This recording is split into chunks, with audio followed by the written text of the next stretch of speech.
Welcome to the Real Estate Syndication Show. Whether you are a seasoned investor or building a new real estate business, this is the show for you. Whitney Sewell talks to top experts in the business. Our goal is to help you master real estate syndication. And now your host, Whitney Sewell. This is your daily real estate syndication show. I'm your host, Whitney Sewell. Today, our guest is Andres Bernal. Andres, he came from the Dominican Republic and came with $500 and with a dream to play professional tennis. But he started investing through his primary residence, his personal residence, and has grown from there. But he goes through many things today about how he did that. It's just another one of those amazing just stories that should motivate you, and saying, you know what, I can do this. There's other people who have had it a lot worse, coming from a lot less, and have made it. But he kind of talked about it was an accident in the first, in the beginning, how he got into real estate. But then it was about the relationships. And I know you've heard that so many times on the show, but this is another great, just fantastic example of that, of the importance of those relationships. He talked about how he started getting his name out there, and whether it was social media or just adding value to people, of course, but sharing his experiences, how he hired an assistant. And, he talked about this thing that you must do or it's game over.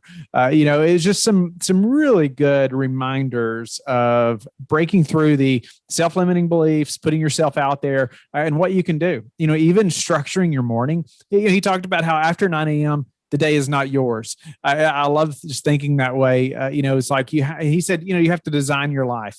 He's up early and reading, and you're going to hear more about that and how he has been successful in real estate. Andres, welcome to the show. Give the listeners a little more about, your path to real estate, and then let's jump into some of your unique abilities that I know is going to help them as well. Yeah, so I started investing accidentally in 2014, just bought my first property and I rented out. But I have developed this few years, since you cannot scale with your own money. I have developed a lot of partnerships, different partnerships. And these are people that I knew, not necessarily they were in the real estate business, but now they are, because of me. And I'm focusing on creating partnerships through relationships. These are people that I know and I do other business with, or friends of mine, or it could be any relative too. All right. Well, let's jump in there a little bit, or let's back up some though. You mentioned like accidental investing. How did it come about? Were you exposed to real estate investing, and why is that important to you? So this is back in 2014, as a regular person here living in US, I was renting, and suddenly my landlord says, well, I need to sell the house. You either leave or, we'll figure it out. So that kept me thinking. I'm like, how about if I buy a property now and I rent it out later on. So no, long story short, Since I was playing professional tennis, I only had a visa. It was very hard for any lender to lend me. So we found one from California. We got the deal done. I lived in there for about 2 years. And then I rented out for about 4. And that was loan pay down from the tenant was amazing. See that when I sold that property last year, all that, the equity that I have just built up for me just renting the place. So that was sort of like an accident. So. No, a lot of us get into it. It seems accidentally. I've heard numerous guests, say they were a tenant, or all of a sudden it just came to them that, hey, I could do this too, or they had to move and couldn't sell something, or however we got into it. It's great that most of us have and are moving forward and growing our portfolio in real estate. But moving forward from there, you talked about relationships, partnerships, how that has helped you to push forward and to grow. Give us some details there as far as, what relationships did you focus on? What partnerships? How has that grown your business, to where you're at now?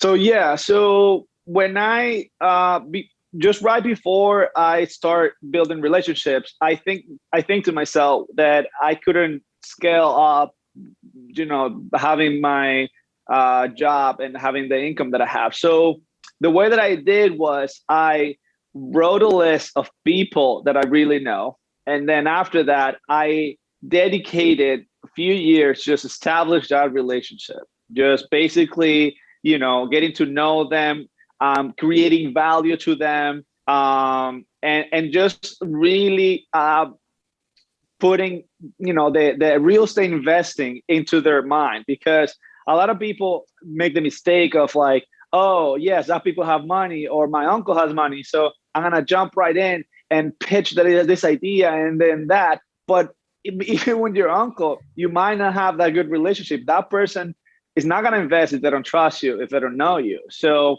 basically, instead of getting the deal, I went to create these relationships. And until this day, I have more partnerships than property. Like I have a problem because the market is so hot right now.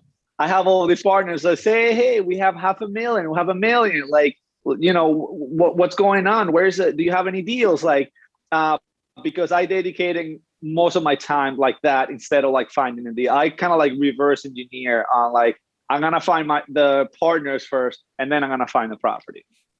The chicken or the egg, right? But I feel like, it's better to have the partnerships more so, than properties and no partnerships or no money, no capital to purchase them. Right. And so tell us, though, you talked about, trusting you, knowing you, and it's so important in our business and really in any business. Could you just dive in there, maybe give some more examples of how you have built that level of trust, with these partnerships or partners, how you've helped them to know you better, so you are just building more trust. What are some ways that even in maybe more detail or other examples of how you've done that well, so that you do have people, like you said, that are saying, oh, Andres, I've got $500,000 or whatever, just waiting for you to find a project? Believe it or not, it's actually easier than people think. Basically, all I did was I was trying to be more active in social media, just posting my renovations of my own home. At that point, when I started investing, I had two rentals and my personal residence. So what I will do is I will just post things that I will do. And these people that are on my social media and my network will see that, okay, this guy is actually doing it. He's actually doing it. And then at the same time, when I was posting these renovations and all that, I was talking to them. And then I was saying, hey, listen, this is what I'm doing. This is the deals that I'm finding. And again, that relationship, to starting, that relationship was there, but the investing part was just growing. It's like a muscle that you grow until they fully trust you. So you got to be patient there.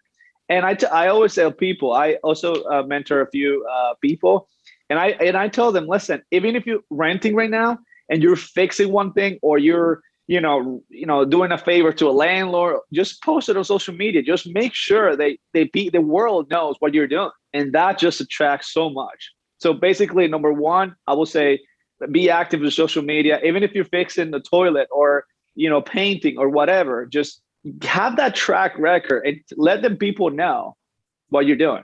And the other is, creating value to them. So prior to, I have 4 partners in different properties, and we are all mixing in the tennis business. So what I did was, what can I do for you? I didn't ask them, but I was thinking, what can I do to create value in the tennis business? Because I know that that's their bread and butter. So if I can create value in their personal interests in their business, they're going to invest with me in real estate. So that's how I just created that. No, it's awesome. And you said, well, it's actually not that difficult, but you know what? There's not that many people that are doing it. And so it must be difficult, right? But those that actually step out and start putting some things in place, and start making things happen, it can start to seem like it's not that difficult, but you did have to take action. And it's where most people, I feel like, they don't, right? We can say this is, we've done how many shows, talking about how important it is for people to trust you and to know you, and they have to know you first, right? And often that's through social media. And that's how, a lot of our investors have found us one form or fashion through, online somewhere. And then we start to build that relationship, right? We have that phone call and we start providing value to them or education and whatnot. And so, to you, it seemed easy, but it's to most, they do not take that action. Congratulations to you for taking the action, but you're adding value to them, and you're going out on social media, and like you said, I like how you said, even if it's you're fixing the toilet, well, you're still making a video. People still know that you're in the business and you're out there doing it, and you're reminding them, you're getting in front of them. They may not even watch the entire video or even watch any of it, but they're still seeing you at that real estate, right? In that unit working and making it happen. So what does that look like today? How has that transitioned as far as how you are, or has it, as far as you're being active on social media, you're getting in front of other investors and partners? What does that look like now, and how has that evolved? And do you have any thoughts on how often you're posting or content or anything like that? Yeah. So I usually try to create 3-4 videos a week. And now I have crafted a little bit the way that I do it. I edit it, myself, or I hire sometimes my assistant to do it. And I found a way where I can provide value to people without spending too much of my time. So basically, now, again, it's people don't have to get fancy. You only need your phone. You don't have to edit it like I do, like you do, like anybody. You have to just do it. And, and there's so many topics in real estate investing about syndication, about partnerships, about FHA. I could spend a whole day talking about partnerships and syndication. I can spend a whole day talking about, how to deal with a tenant. So like, even if you have no experience, whatever experience you have to share with the world. That's what I tell the people that I mentor. Like, it doesn't matter if you just know about tenants, just share what you know, because that track record, I think like social media to me, have a grow so much in the past 3-4 months, just because I'm posting. And maybe, maybe another person has another point of view, and that's okay. But I'm trying to, I think as a teacher, my inner teacher is just trying to like let people know that real estate is not, it's like any other business, but it's not too complicated once you do your first or your second deal. It's just about doing it and then figuring out, getting at that education. I have, as you can, when they probably, you hear this, there's a lot of people with analysis by paralysis, and I think like people see, like I always say, like people see like the whole like set of stairs, like the whole ladder. All I see is the first step. It's like, okay, the first step is like contact a lender, right? Okay, so I'm not gonna do anything else. Just contact a lender. Okay, I contact a lender. A lot of people getting so much information, which is great, but people don't know how to process information. And what happens is that they get overwhelmed and they say, okay, I know all this, I know everything, but I cannot do it. So what is the key to beat that analysis by paralysis? Just see the first step. And then after that, just conquer the second one. It's just that you got to just take it simple, I love that. Conquer the first step. And even your analogy of, they see all these steps, right? And it's like you get overwhelmed and you just do nothing, right? You don't take action because it's so overwhelming. And like you said, you don't know how to process it. I see it often. People I'm working with and just different people in the industry. It's like, wow, I just don't even know where to start. So I just do nothing. But like you said, focus on the first step, right? Even if it's just contacting the lender, like those little achievements, right? Those little achievements like eventually add up to really big things, right? And eventually you're halfway up those steps, and you didn't even almost see it happen, but it's just because you're like constantly taking action and working towards the next thing, right? And even if you see all those steps, well, write down some of those things that you can start to do, right? Just write down a few so you can really check them off, right? I'm working towards this. You wrote it down. You can see it. I just think that's so helpful. I just appreciate that analogy, Andres, because it's so helpful, I think, for the listeners and anyone that's overwhelmed, especially in the very beginning and afraid to take that first step. But, one thing you mentioned too about social media and getting yourself out there in front of these potential partners, investors. You said just like sharing your experiences, no matter what they are. And I just wanted to reiterate that again to the listeners. It's like, it doesn't have to be that complicated. You even said, like it doesn't have to be even edited, right? It can you're just putting out raw stuff that showing that you're in the business. You're out there making it happen. So important. You also mentioned that you have an assistant. And I wanted you to elaborate on that. When did you hire this assistant? What did they do for you?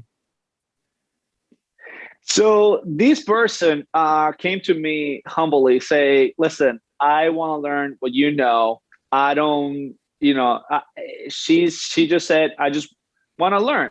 And then I'm okay. How about if I teach you what I know about real estate in return of, you working for me a few hours? Doesn't have to be, very structured or not, whatever I need, then you're going to do it. And that way, every favor that I need is going to be real estate related. So for example, I told her, listen, how about if I have all the showings, you're going to show this person's going to come at this time. So she does it and she does it great. So like having an assistant, a lot of people I think like the main block to have an assistant is because of the money. Like people maybe don't have money or they cannot afford to have an assistant, but I don't pay this person. And in exchange, I just teach them about real estate. Now, some people don't want to teach about real estate, which is fine. But again, I'm like, this person's saving me so much time. And in return of a few hours of a true knowledge. And I even told her, listen, if there's any deals out there, then we can just partner. Like maybe let's just partner. So it's not that hard. It's just you just need to find somebody that has time if you don't, and then just exchange something that they have and you don't have.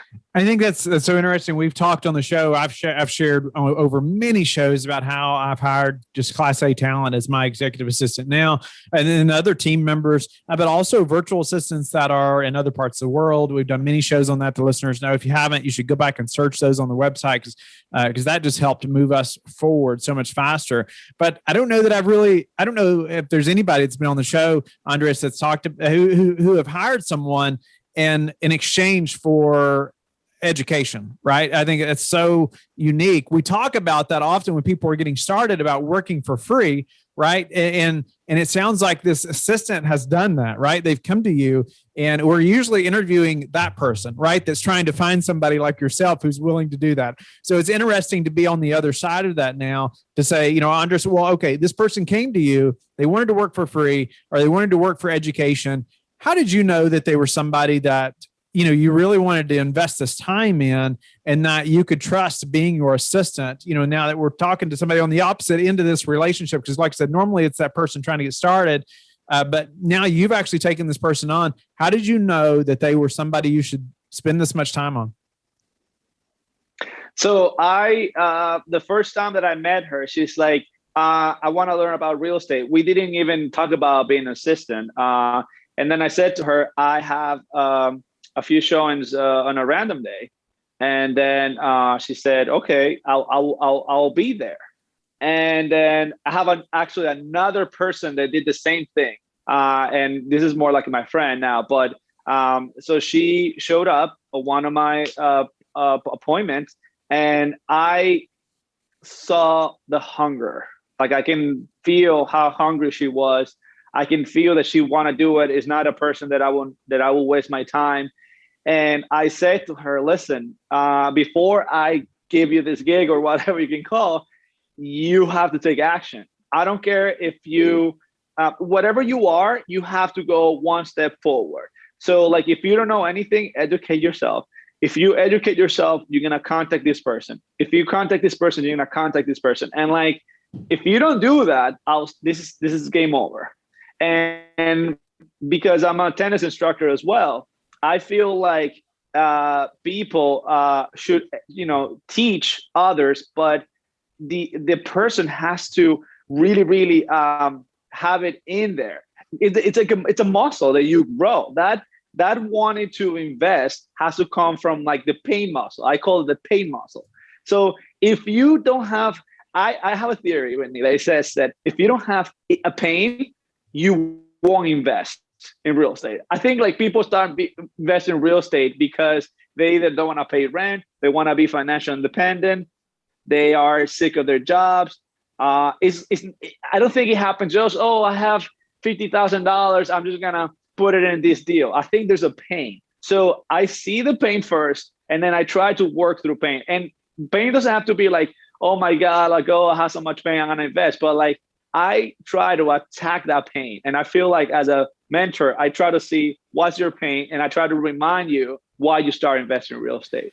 I think it's so neat that you bring that up. You just said so many things there. I was taking some notes, and I think it's common amongst say military, first responders, and also professional athletes, right? Like you've had to work so hard to become a professional athlete, and you've had to push through pain so many times to achieve that level of success as a professional athlete. I mean, no doubt about it, right? I mean, you had to work so hard, to get there. Well, then when you just transition to something like real estate investing or a business, well, like you already have that kind of mindset, which I just think is so helpful. I talk about it personally all the time, from military and law enforcement, and, just that you got to be able to push through pain, right? You got to be able to push through and just keep going. Right. And I think as a professional athlete, you've really trained yourself to do that. And now it's just like, I loved how you said, you either do these things or it's game over. Right? I mean, like you have to do it. Right? You just have to do it. Yeah. And he also said, like, it's a muscle that you have to grow, just like being a professional athlete. I mean, right. You're going to get stronger. You're going to keep going. You have to grow those muscles. And I think even taking action, like you said, it's a muscle that you continue to grow. It gets easier and easier to take action, right? After you've done it. And after you see the next step, it's just eventually it's like, well, okay, let's just go do it. That's what we got to do. You said it has to come from the pain muscle. If you don't have a pain, you won't invest. So it's so good, right? Like it's almost like, what is your why? Like, why are you doing this? It's got to be something that's really driving you, or else you're not going to do it. You're just not going to stick it out, right? After time and time again and getting knocked down, on the tennis court, right? You had to learn to get back up. Same thing here. Man, you got to be able to get back up because you're going to get knocked down. No doubt about it. Being an entrepreneur, you're going to numerous times, right? But it's those that keep getting up, right? That eventually do succeed. No doubt about it. Just some great points there. It's just incredible. Andres, I would also, just being an investor and knowing what you know in real estate business now, thinking about like the next, say, 6 to 12 months in our industry, do you see anything happening? Any concerns that you have? Just what do you expect? I think this year prices are going to still going up. I think that the interest rates are going to go maybe a little higher once everything it's more normalized with the COVID, more vaccines and all that. So I don't see a lot of I see prices going up. In fact, I'm actually and this is just my personal opinion, I'm waiting a little bit until maybe September, October to refinance, because I know my property is going to get 10, 20, 40, 50K more of what it's worth right now, and to refinance. So I think prices are going to still the same or higher. Next year, again, who knows? I don't have a crystal ball, but I think what people should do is, if the numbers work in this market, I hear a lot of people like, oh, everything is so inflated, I cannot get a deal. But what about if you start changing your words? Like, what if you say, how can I get a deal? Or who's going to help me to get this deal done? So just put offers. I often ask, the market is too hot. This year is too hot. And I'm going to wait until the recession. But I'm like, how many offers have you put on the market? It's just incredible, what people say. So I will say, keep putting offers when the numbers work for you. And if it works, great. The ball, it's in your court. When you put an offer and they accept it, then you can negotiate if you see anything in inspection. like the ball, like it doesn't cost you anything. It doesn't cost you any money. It costs you maybe write a check, take a check for deposit, but that's not gonna be deposited until the offer is accepted. So like I say to everybody, once you put offers and you tell me you cannot get anything, then we can talk about more about real estate. But again, just put offers. I think like I've seen so many people like in every podcast, just, talking and listening and sharing. And a lot of people like, yes, I know this. I have this, I educated myself. I know this, and this and that. But again, just put an offer. That's when that pay muscle says, okay, I'm here for you. And just put an offer and see what happens, if somebody can find an excuse, they will, right? Their pain's not big enough, right? If they continue to find excuses, they don't have enough pain behind their why and their mission and why they're doing this. You mentioned, so you said, can't find a deal. And I love your question. Well, how many offers have you made? Right? Are you really looking for that deal? Or are you really not looking? It reminded me of a book that I've gone through a couple times. I've done numerous shows talking about some specific things in this book. But the power of self-discipline, it says No Excuses by Brian Tracy. I'm holding it up if you're on YouTube right now. Just an amazing reminder, just everything in that book, but it's about no excuses. Like, let's go do this. Right. And man, Andres, that's just, it's so many of us, especially getting, who's getting started right now. You're just speaking directly to them. I think it's great. And even this will, and I know as a professional athlete, you have to have some habits. So what are some daily habits that you have that you're disciplined about that have helped you achieve success? Yeah. So I would say my first habit is waking up early. That's the most important habit I have. You got to wake up early, read, and exercise. I feel like are the most important after that one. I always believe that after 9 o'clock, the day is not yours. After 9 a.m., you go to work. Once you go to work, if you have kids, you got to take care of your kids. And then at 9 time, you're too tired to do anything. Like, it's just, so I know it's hard for a lot of people to wake up early. I know a lot of people are not morning person, but you have to design your life to these habits. These habits have made me scale my knowledge, and my knowledge has made me scale in my tennis business and real estate tremendously. I feel like I wouldn't be the person that I am today, the investor that I am today, if I wouldn't be reading. So even if you, again, people say, oh, yes, I don't like to read. I don't want to read 50,000 books like Whitney reads every day. Well, how about 5 pages a day? Like, it's just 2 pages a day. Just 1 page a day. Just 1 page a day. There's a research about habits. And I don't remember where I saw this, but it says once you do it for 33 days, it's most likely to be ingrained in your system. So like, read 1 page for 33 days, and I can guarantee you I hate reading. In high school and college, I hate it. Like, you have no idea. But then I started like slowly. And now the day that I don't read, I feel like that. It's just like so bad.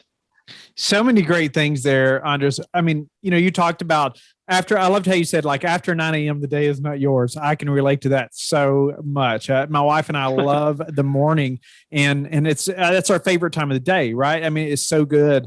And if I do not get that morning routine in, it's like I'm behind all day long.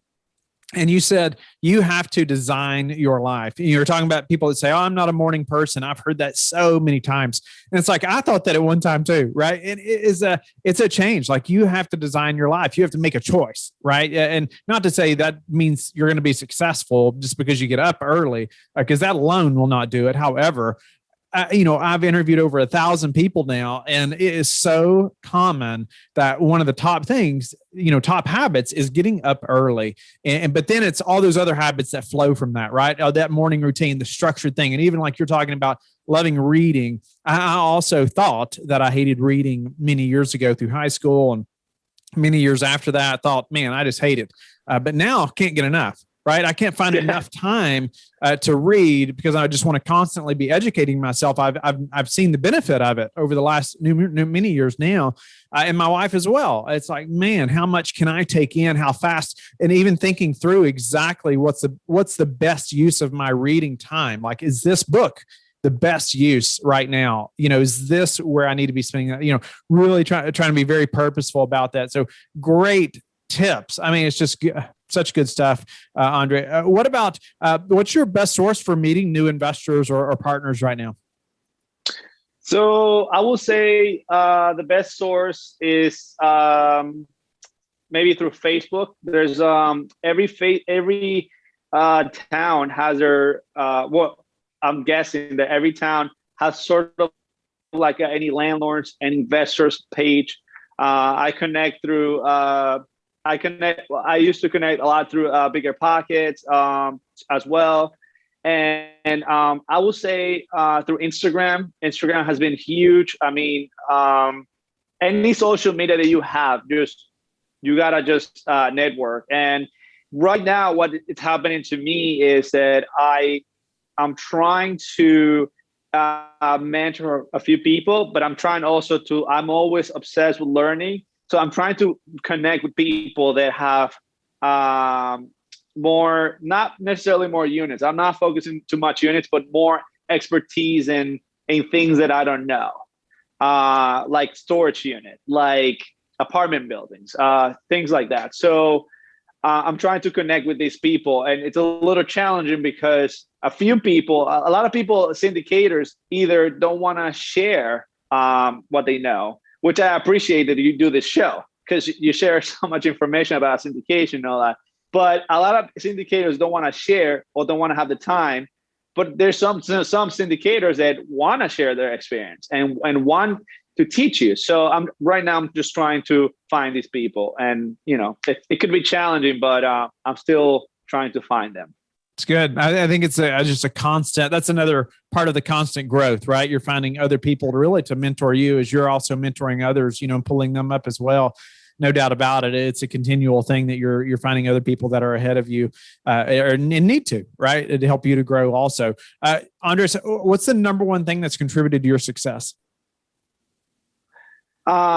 Persistence. I will say I've been successful in real estate because I don't take a no for an answer. That has obviously, being a professional athlete has helped me a lot. Having parents that always, my dad is very positive at trying to problem solve all that. But for a person that is not that persistent and give up on things, you got to go back to your why and to your pain muscle.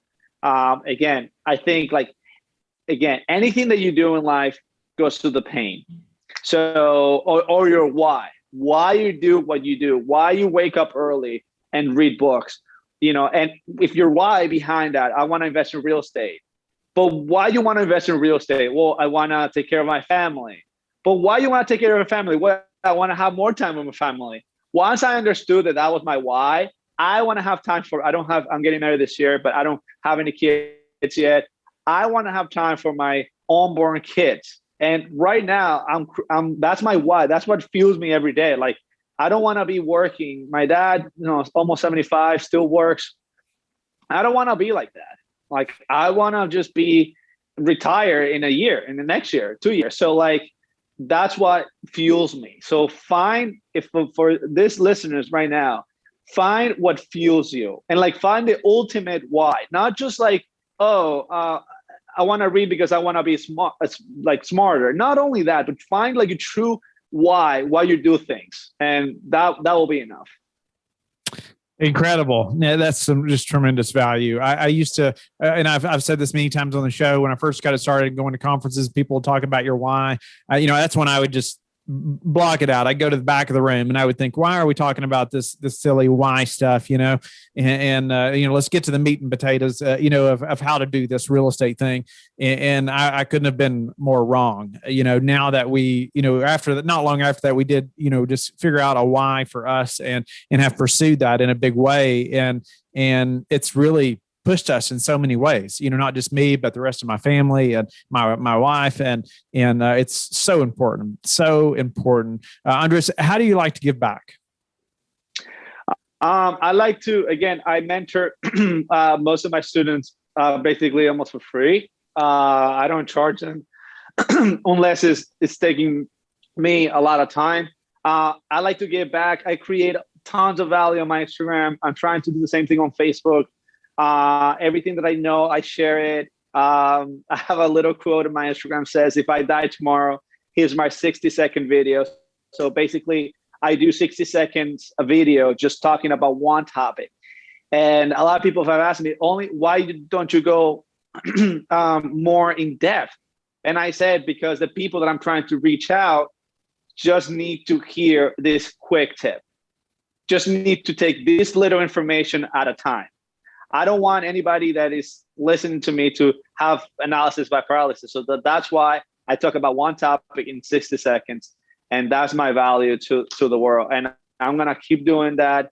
What fuels me is, people from all over the world saying, hey, I bought my first property because you helped me out. It's not even an ego thing. It's just like, I meant to do more than just investing in real estate. I feel like right now, I don't know if you feel the same, Whitney, but like right now I buy a property and it's like, I don't feel anything anymore. Like I buy another property. It's like, oh, great. I'm closer to my financial freedom, but I don't feel anything. I still get excited about the process, but once I close on it, it's like, okay, I have this property. Okay, whatever. But what fulfills me is more just, teaching people, taking people, to take action, like just leading people to take action. That's what fuels me and what I like. So I try to create value as much as I can. I try to respond as many messages as I can with my time. So yeah, social media, it's great. And honestly, a lot of people, these, free podcasts, it's amazing. It's like, if people don't have at least the education part on the real estate, I don't know. Again, that's just a lame excuse. It's their own fault, right? It's their own fault. There's plenty of information out there, no doubt about it, and plenty of people to connect with. Like, so much of this, even to bring this full circle, you're talking about partnerships, but even somebody getting started, even like your assistant, man, it's such a great example and story of reaching out to someone that's ahead of you and adding value to them. Even you talking about, well, I'm going to go show these units or whatever it was, and she was like, I'll meet you there. Like there was some drive there. There was some, like you could see that in her, and you knew that it would be worth your time. Well, Andres, I just appreciate your example, how you've shared with us today. Coming from a professional athlete to just, creating a real estate business and the way you're driven and talking about your why and really eliminating those excuses, right? That so many have, even the importance of morning routine and reading and like, having to design your life. Like you say, I'm not a morning person. Well, that's your choice. Right. It's your choice. Right. It's your choice. You can make it a different decision and change things, right? Or not. And so just appreciate you just really bringing that to life and making it very clear to the listeners and myself. How can the listeners get in touch with you and learn more about you? So they can go, I'm mostly active on Instagram. It's Andres, Andres, Bernal, Bernal. But instead of an L at the end, I have a 1. And I'm on Facebook as well as Andres Bernal. My personal email is skytreeinvestments@gmail.com. But mostly social media. I'm trying to be active and helping people there. And just with me, I just wanna share. I just got something in the morning. I just want to share this. A lot of people have told me, the naysayers say, real estate is risky. And I just thought this morning that working for 40 years is way more risky than buying a bad deal. So I just want to let people know that. Well said. No doubt about it. Yeah. Taking no action, right, is more risky than taking some action and failing maybe and learning from it and then moving forward. Right. And then it's almost not failure. Like you are learning and you're going to do bigger things. Thank you again, Andres. Amazing show. Thank you. Thank you for listening to the Real Estate Syndication Show, brought to you by LifeBridge Capital. LifeBridge Capital works with investors nationwide to invest in real estate, while also donating 50% of its profits to assist parents who are committing to adoption. LifeBridge Capital, making a difference, one investor and one child at a time. Connect online at www.lifebridgecapital.com for free material and videos to further your success.